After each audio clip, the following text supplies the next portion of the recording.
San ya escuchándote y puedes dialogar con él. Ah, bueno, muchas gracias. Hola Gustavo, ¿cómo estás?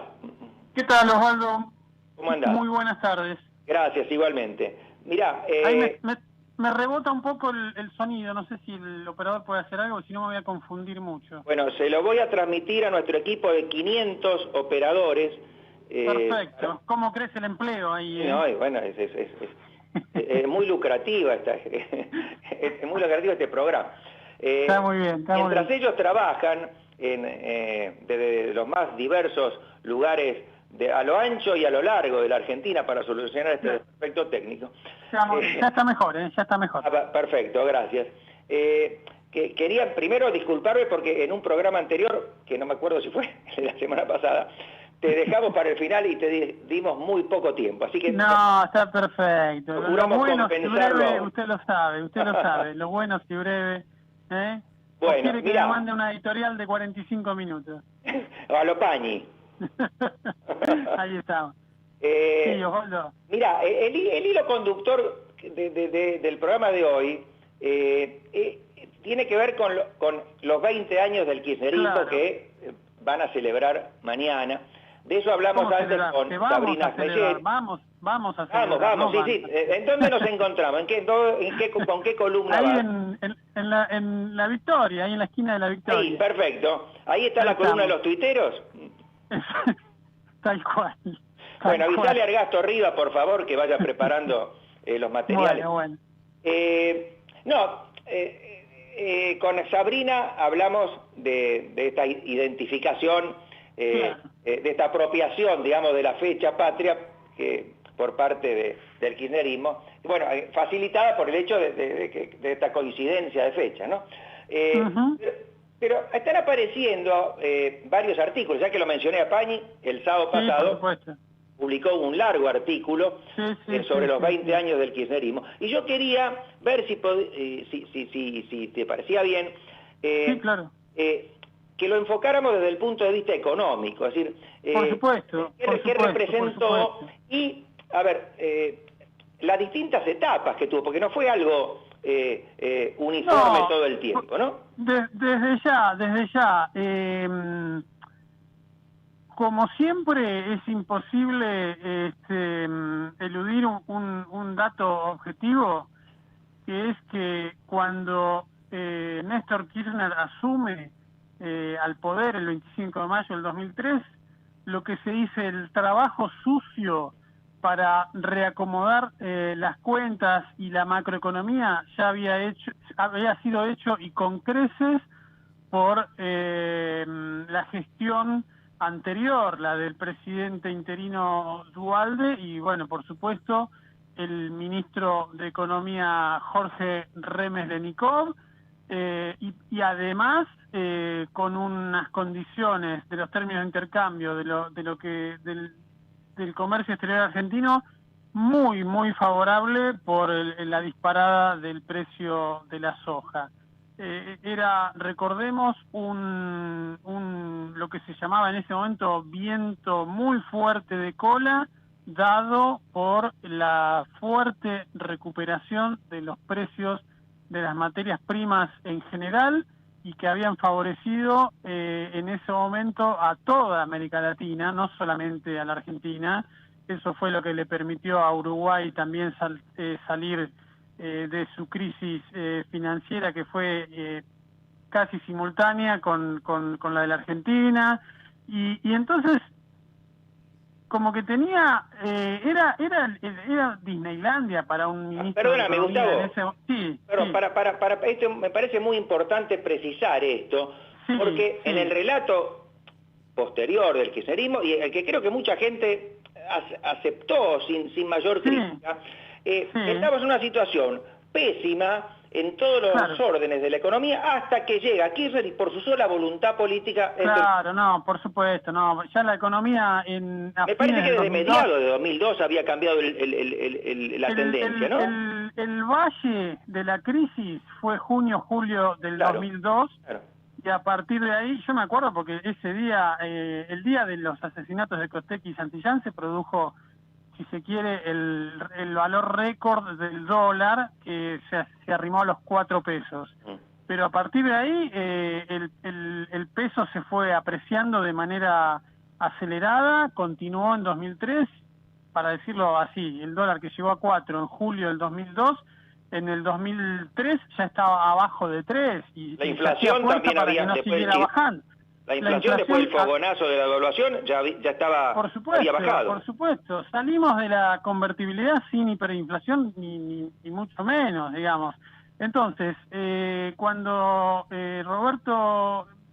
cuando asume Kirchner, ya el trabajo sucio, repito, estaba hecho, había superávit comercial, superávit fiscal, pero bueno, yo creo que hay un gran episodio que para mí define lo que fue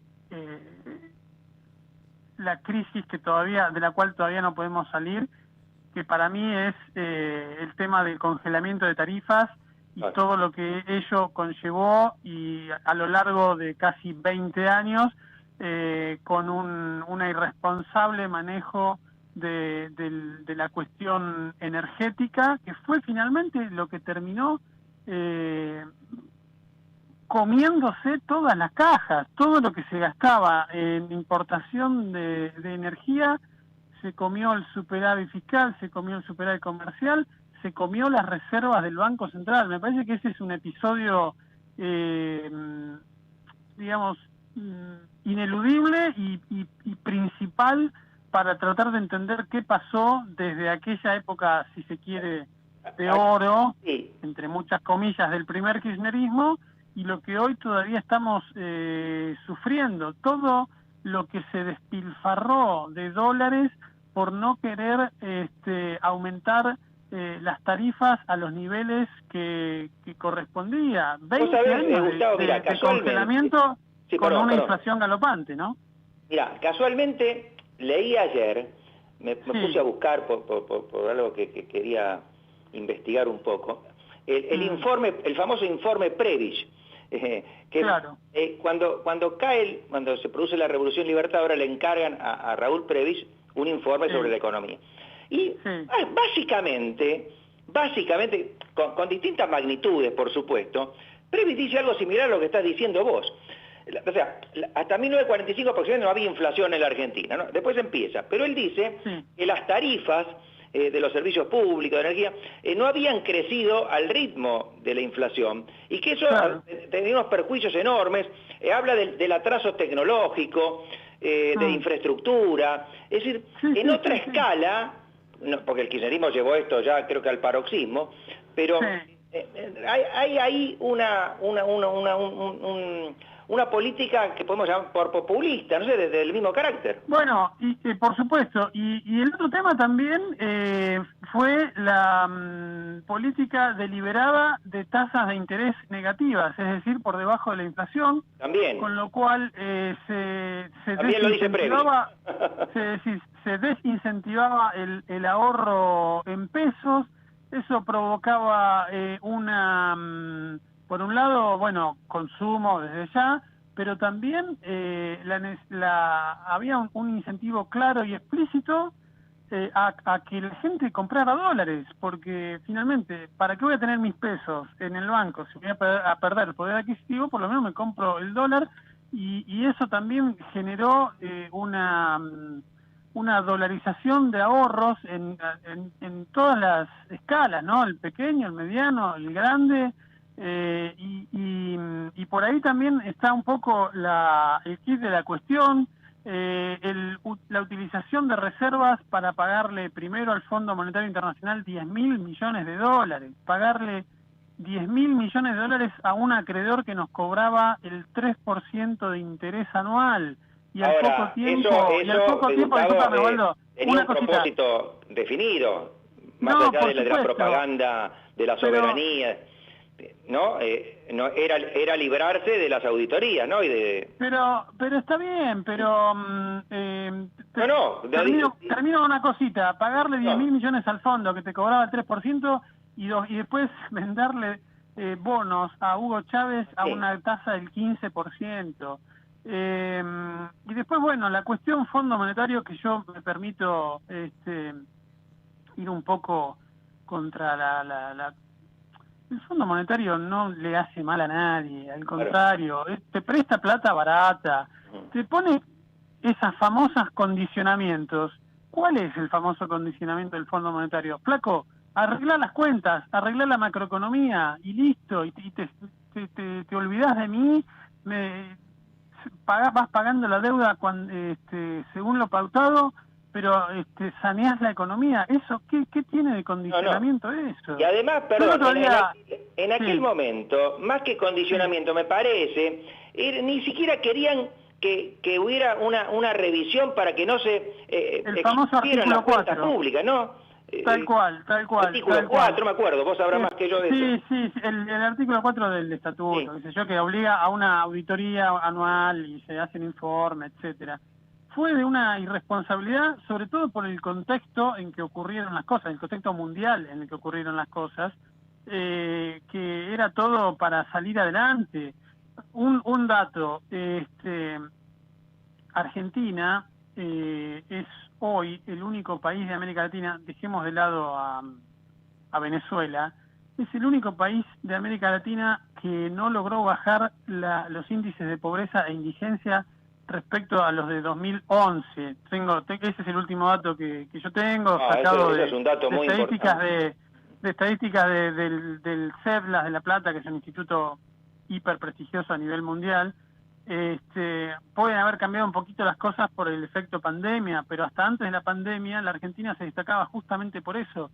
Mientras todo el continente logró bajar en mayor o en menor medida los índices de pobreza e indigencia, Argentina, al contrario, tenía al borde de la pandemia, digamos, antes de que se declarara la pandemia, niveles superiores a los de una década atrás. Hablame de década perdida, ¿no?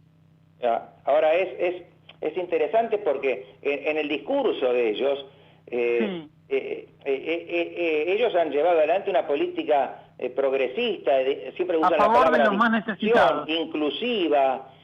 ¿Y dónde se ve eso? Yo no sé, más allá... No, es para amargarse cuando se hace algún cálculo, digamos, de dónde estaría hoy el PBI per cápita de la Argentina si yo me acuerdo porque lo pregunté, ¿no? Desde 1975 se hubiera crecido al 2,5% anual. Nada de tasas china, ni asiática, ni tailandesa, ni nada, ¿no? Y hoy estaríamos con el PBI per cápita de Bélgica. No es una cosa así dicha en el aire, es un cálculo que hizo un economista, creo que Luciano Cohen, una vez que yo se lo pregunté. Claro. Eso es lo que es amarga, digamos. Donde estamos hoy es un caso único en el mundo, sin haber sufrido una guerra civil o un episodio de guerra, digamos, no ignoro el episodio Malvinas desde ya, pero de destrucción del PBI, no hay antecedentes en el mundo para un país que más o menos vivió en paz el último siglo. Puede hablarse de un milagro argentino. No, es verdad, sí, porque te soy sincero, Osvaldo, me amargo muchísimo cuando reflexiono sobre estas cosas, porque si esto lo juntás después con el episodio el drama de la educación, ya viste, para... Bueno, y seguramente están vinculados también, ¿no? Porque... No, pero por supuesto, porque hoy las chances de que un chico que está en un hogar pobre pueda salir adelante son mínimas, y yo un poco forzando y un poco no las palabras, pero me animaría a decir que todo lo que se ha hecho con la cuestión de educación en los últimos 30 años en la Argentina, o bueno, ya que estamos hablando de los últimos 20 años, para mí, y esto te lo planteo a vos como abogado, a ver si me equivoco por mucho, para mí eso sí que fue un crimen de lesa humanidad, lo que se hizo con la educación en la Argentina. Así es tristísimo, porque además no entienden que la educación es lo que le da la herramienta para mejorar en la vida, más que nada a las personas de menos recursos, los más pobres.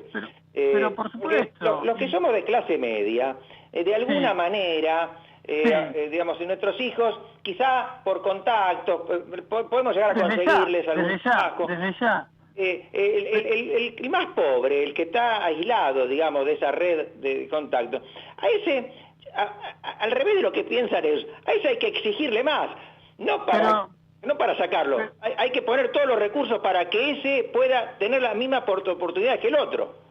Lo que pasa que yo también a veces hago esta figura y veo en un extremo la caja del Estado, ¿no? Y me imagino una larga fila de gente que que depende de esa caja. Pero antes de que un pobre llegue a la caja, se le metieron por el costado millones de personas o de organizaciones o de gente con poder de lobby para comer de esa caja antes que los pobres.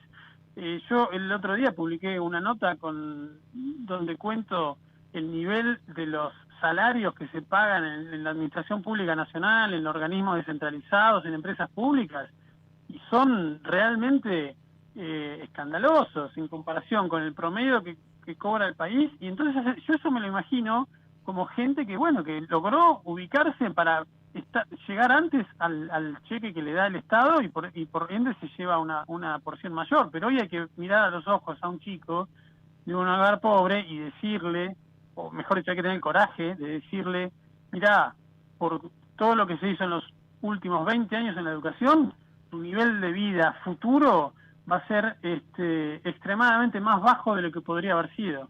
Ahora, eso es un drama. Sí, el drama, y estoy pensando, tanto lo que decís en materia energética, infraestructura, como lo dice en educación, que es un diagnóstico descarnado y real e irrefutable, pero qué difícil para cualquier gobierno recomponerlo, porque los corporativos, los gremios, van a hacer una resistencia feroz. Por supuesto. Yo quedé muy asombrado, o muy gratamente asombrado por la claridad que me expresó en una entrevista que le hice a fin del año pasado al presidente del Banco Central de Perú, Valverde. Sí, la recuerdo, sí. Donde él decía no solamente la independencia del Banco Central o en una cuestión estrictamente económica, sino Perú, de alguna manera, más allá de sus crisis políticas, que son innegables, logró aislar, digamos, al Poder Ejecutivo de todas las presiones corporativas que le pedían alguna facilidad, alguna exención, alguna protección comercial, y entonces él me contaba que era clave eso también, no solamente la independencia del Banco Central y el orden macroeconómico, sino también armar una suerte de blindaje para que los poderes corporativos no comieran o no sacaran ventaja sobre las generales de la ley, ¿no? Y eso sí que es realmente difícil en la Argentina de hoy, de ayer, y me imagino que también la de mañana, más allá del signo político que asuma el Poder Ejecutivo a partir de diciembre. Sí, porque se pueden tener las mejores intenciones, los mejores equipos técnicos, pero hay que tener una decisión de luchar contra esto y de generar... Sí, porque es acción y reacción, ¿no? Claro, y de generar digamos, también es el arte de la política, ¿no? Los consensos, o sea, una coalición de ciudadanos contra estas corporaciones, pero eso, por supuesto que... Y aparte que va a exigir mucha paciencia, porque supongamos que el día 1 se hacen las cosas bien, y al día 2 también, y al 3 también, pero hay que pedirle paciencia a gente que viene muy golpeada, más allá de las corporaciones, ¿no? Lo que puedan hacer o no hacer las corporaciones. Entonces no lo veo muy fácil. Es difícil. Sinceramente, Osvaldo. Y por lo que estamos viendo, pareciera que cada vez la gente tiene menos paciencia y canaliza su indignación de una forma que esa construcción de consenso. Pero bueno. Exacto, y la tentación de seguir algún discurso más o menos mágico también está muy presente, ¿no? Gustavo, muchísimas gracias. Me dicen que ya se nos agota el tiempo. Ahí estamos. Te agradezco nuevamente, ya sos un columnista habitual de este programa. Ahí está, un placer, un placer. abrazo. Saludo para todos. Gracias, igualmente.